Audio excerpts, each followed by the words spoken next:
Believe it or not, we are definitely in a pay-to-play environment. It doesn't matter what kind of business you're in or what kind of industry you're in, you are going to need to pay to play. And we're talking about the author industry right now, and it is bigger than ever, which really kind of sucks. Like, let's be honest. Our return on investment is so much lower. Like, our price point is so much lower than other industries. For instance, a t-shirt might cost about $5 to make with all of the work and stuff, but they can sell it for $19.99, one shirt. And so for them to sell a bundle, it's like $100 for 5, right? Like, they're $25, like their return is huge. An author, we sell books for between 99 cents, sometimes most of the time, like sometimes free. And then you're getting up until maybe if you're traditionally published, you're looking at $15.99. But for the most part in indie world, like you're about $9.99 for a book. Under, right? Like that's what you're looking at, under $9.99. After all of the retailers get their fee, or you've done all these things, you're really looking at a very tight margin to actually be up in. Okay, so it makes it difficult when we are trying to also run ads on top of it. Okay, so there's some things that I want to talk about before we actually get into like the meat of this. Okay, what you're going to do is you're going to actually have a couple actionable steps to follow by the end of this video. But as an author, you are in a pay-to-play environment. And we have to keep the cost of paying to play, like the cost of playing, we have to keep it low so that we can sustain our income, okay? Because if you're paying $1 to get people to this book, and out of that dollar, let's say it's cost 20 cents a click, that's 5 people, and only one person buys. Let's say the book is 99 cents. You're out money, okay? You're out a lot of money. But let's say you have the same thing at $1 and they're going to a book that's $3.99, $4.99, and the one person clicks. Well, now you have a little bit more money to mess around with, okay? When you have first in series free, which is great, you should not be spending a crap ton of money to get them there. Your AMS ads should not be high. Like on a free first in series, I would not have my CPC or my bid any higher than 20 cents. Like I would not for a free book. People will grab the book. It'll be fine. But you just can't ensure that you're actually getting something that's worth it for $1.50 a click. And anybody that uses the suggested bid for AMS ads, we need to have a discussion. You should not be doing that. Their suggested bid is because they want your money. Not because they think it's the best thing for you, but because they want your money. We have tips and tricks coming up for AMS ads, so I'm not going to really dwell in here too much. But when we're talking about Facebook or Meta ads, we're talking about Amazon ads, Google ads, anything like that, I really want you to think about what the actual cost is. Not just, oh, I made some book sales. What is the actual cost? Did you spend $20 to make that $15 sale? This also goes for direct sales. This is all across the board, okay? You have to look at what the bottom line is. Now, I do believe that as you start getting higher up into these income parts, you can start spending more and more money. You're going to have to start spending more and more money. So a 50% ROI is fine when you're making, if you're spending $1,000 and you're making $2,000, it's different than if you're spending $10,000 and making $20,000. Your ROI is going to also be a little bit different, but you need to keep in mind growth. Okay, that's a lot of information, but I really just want to come back down to what we're actually here for. Digital ads for beginners. Authors can set up and optimize their ads in a way that they're not losing money even as beginners. Okay, so the first one that we need to talk about is what are the digital ads? Digital ads, if you already know this, just kind of hang along with me. We are paying someone to deliver ads on whatever platform it is. TikTok, Facebook, Instagram,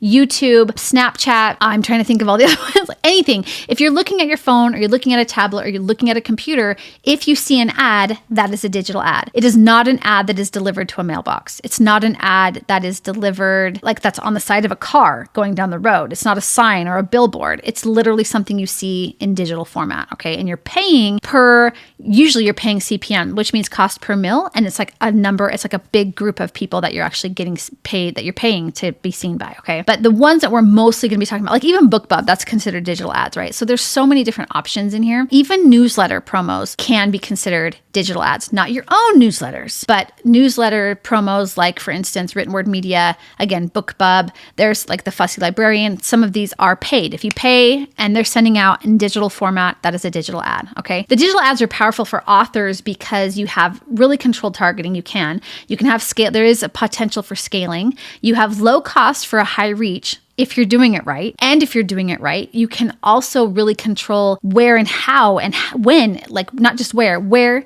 how, and when it's spent. Oh, I feel like I'm in that Endgames. What is it? The Avengers Endgames when he's like, why is Gamora?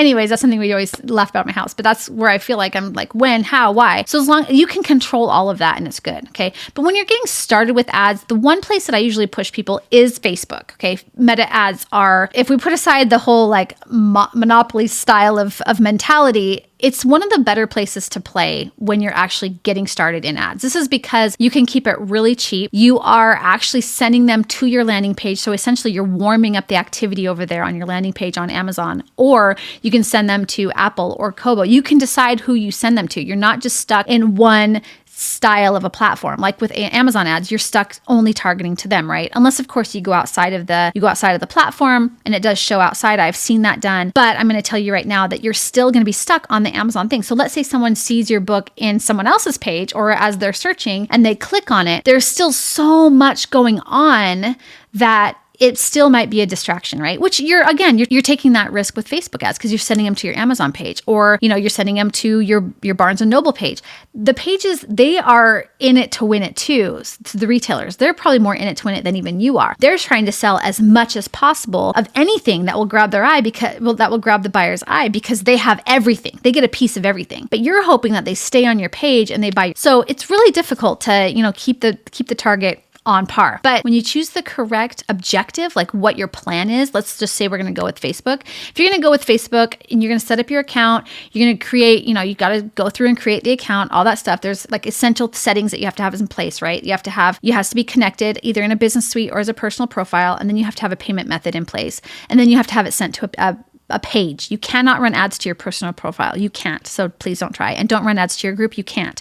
It's only to a page. Then what you're going to want to do is once you start running these ads, you're going to be choosing things. These are important. So pay attention. Choose what your goal is. If you're doing, and I only recommend traffic, okay? Traffic or conversion ads. The rest of it is stuff that, like, let's say awareness. Those are more expensive than traffic ads, and they essentially do the same thing, okay? A lead gen ad does the same thing as a traffic ad, except it stays inside of their platform. I'm not interested. I want them in my platform. So traffic, again, cheapest, especially if you do it right. You can keep it really cheap. Conversion ads are more for direct stores. So if you have a direct store and you have a bundle or something that you're sending it to, keep it worth your while. Keep it worth your while. Make sure the page that you're sending them to is not $4. Okay, you need to have it up there, and I'm talking above $19.99.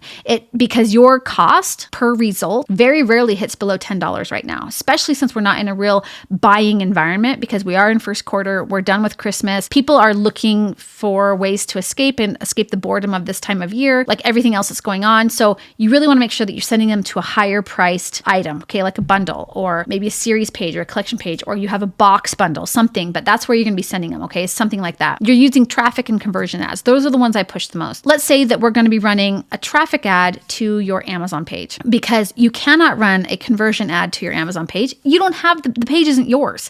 You don't have a pixel on it. So you can't run these conversions. Okay, you could, but it'd be worthless because you have no pixel activity. And it would be a waste, okay? You want to make sure you're targeting the right audience. A lot of people who push ad knowledge and say that they know what they're talking about, the last year or two have really pushed the advantage ad audience on Facebook. And they're pushing this whole like auto ads and Amazon thing. They have their place. They do have their place. But I'm going to tell you right now that Advantage Plus is not your friend. Not just for you just to let them go. You have to have an account that has been trained and knows what it's doing. Okay, you really do. Even then, you still should provide some kind of guidance for Advantage Plus. So you should be saying, yeah, I want this age group. Yeah, I want this gender. For me, if I'm writing romances, my target is not men. It's not going to be men at all. It will be women. So you want to put that in there. You want to identify who your reader is. Even if you don't want to go so deep as to like what genre they are, you still want to identify that you're at least looking for readers. So please, for the love of all that's holy, do like fiction books or Kindle readers or Kindle store or Goodreads, right? Like something that identifies what it is you're starting with. I have had clients come over to me from other ad managers, and these other ad managers have targeted things like women's magazine. Why? Why would you target women's magazine? That makes no sense to me. That's the only thing that was targeted. If you want to give Facebook some guidance, give Facebook some guidance. That's going to actually do something. That's going to do something. I don't want my cozy mysteries being pushed to women's magazine. That makes absolutely no sense. So you need to make sure that you understand your targeting. And if you don't understand why your ad manager or you yourself are running something, are targeting an audience a certain way, you need to ask some questions. Do you know what my audience is? Are you just testing? Like, what is this drunken craziness? Like, ask Ask yourself that. Ask them that. Obviously, I get really like perturbed by this because I see a lot of this happening right now and I get really frustrated. So you want to make sure that you understand the correct audience, okay? And then I want you to talk about your own schedule and your budget. Your budget and your schedule are very important things. Are you running First in Series free for just this month? Are you running First in Series free indefinitely? Are you running an ad to your reader magnet? Are you running an ad to a box set? What is your goal with this ad and what exactly is the budget? Are you gonna do $5 a day? I think you can do a lot with $5 a day. $10 a day? What's your scaling plan? You need to have a plan in place. Ads should not just be thrown at the wall. I have people sometimes who come to me and they're like, I want you to run my ads and I just need you, here's how, I'm like, how much money? They're like, oh, $5,000 a month. Okay, let's focus on this, and this. No, I don't care. Just put the money over here. Just do this. And I start to get a little frustrated because I'm like, well, we need a plan in place because I can't just throw ads at everything and hope something clicks, right? You can't do that. You shouldn't do that. You can do that, but you shouldn't do that. So I usually come up with, okay, this is where I think we should focus. Let's focus here. And then I also have some clients who are great and they come, they're like, these are my better selling books. These are the ones that I'd like to put on. And then we see a really great brand lift. And I think that's terrific. That's what we should be doing. Okay. Then you want to make sure you're crafting an effective ad. This is your image, videos. If you're doing videos, this is the copywriting tips. The biggest thing that you can do, and I'll do another video on this coming up, is messaging. Is your message coherent and cohesive between the two, between your ad platform and the place you're sending them to? Is it the same? If it's not, you have a problem, okay? Because you will have a disconnect. Your ads will do their job, but your landing page will drop the ball. And you'll be like, my ads aren't working. It's not your ads' fault. It's the whole message is not cohesive and you need that cohesion. Another one would be to make sure that your call to action is strong. I'm going to give you a tip right now. Learn more and shop now, period. Anything else is a no-go. Shop now proves intent that they're willing to go and look because they know that there's a price involved. Learn more would be something that would be like a subscription, like Ream, Patreon, Kickstarter. That would be a learn more. Shop now is going to be your purchasing. I'm going to go and click shop now because I'm going to go and see and potentially have to put in a payment information. Okay, so make sure that your call to action is strong. Now that's your button call to action. Your call to action at the end should be something like binge now. I use binge now a lot because it has the urgency term now, but it also has binge. People like to binge read. They like the possibility of just gobbling as much as they can, right? I'm also a binge eater, so I know that this is true in most aspects of life. Okay, so then we're going to talk about, I know I'm kind of going through this, but this is a lot of information trying to like numb it all up for you. So the next one is we're going to talk about how to optimize your ads. And this is like how to track your ad performance. You don't have to be a data analyst to understand your ad performance, okay? You need to be watching your impressions, your clicks, and your conversions. Now, there are a lot of ways out there that people do things. I always recommend, and I didn't always recommend this. I actually had to be won over by attribution links. They do not give as much information as you would hope, but they do show a trend, and I'm all about the trend to add to the other information that I'm getting. CTR, especially on Facebook, should be at least 5% or higher, I believe, 5% or higher. Some of my clients get 10% or higher. Some clients don't get higher than 3%, and that's okay because it is the nature of the beast, okay? Another one would be your clicks. If you're not getting clicks, then that ad probably is not best for that audience. Then we also have conversions. So your attribution link will tell you if you've had any conversions or not. And there's some math. I've got another video that actually talks about your attribution links and how to tell if your attribution links are actually converting and what the math is on that. So I do teach that. But I want you to keep in mind that the best and true indicator of if your ads are actually working is if all else stays the same and if you're starting to make more income.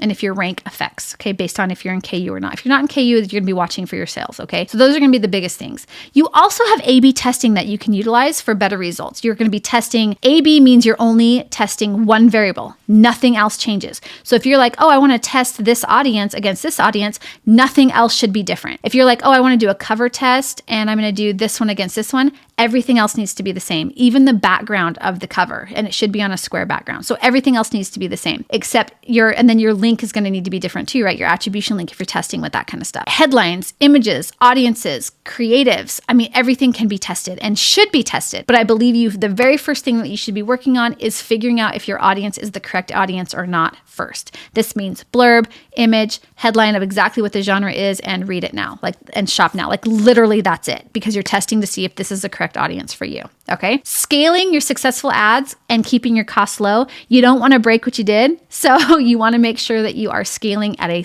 nice, sustainable rate. So if say you start at $5, go up to $7.50 and wait until it doubles. Wait because it's going to take a little bit for it to reset and to, for everything to adjust. $7.50, go up to $10. Again, wait, let it do its thing.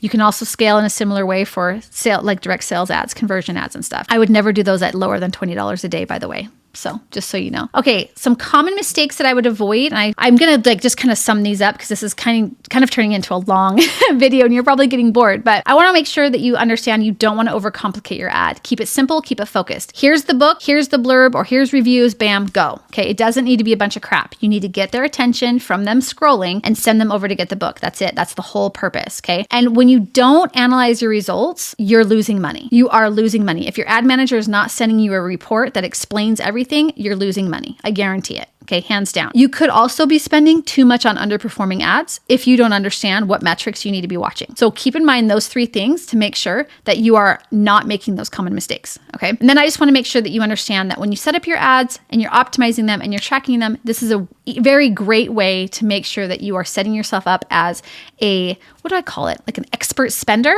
an expert investor in your business and in yourself. These are things that we would love to talk to you more about. So please join us over in our free Facebook group and check out some of our free resources that we have over at findingyourindy.com on the Grow Here page, and the links down below in the descriptions. I look forward to hearing what you are doing, and if you have any questions, let us know. And thanks again for watching. Please hit subscribe and the notification bell down below so you don't miss anything.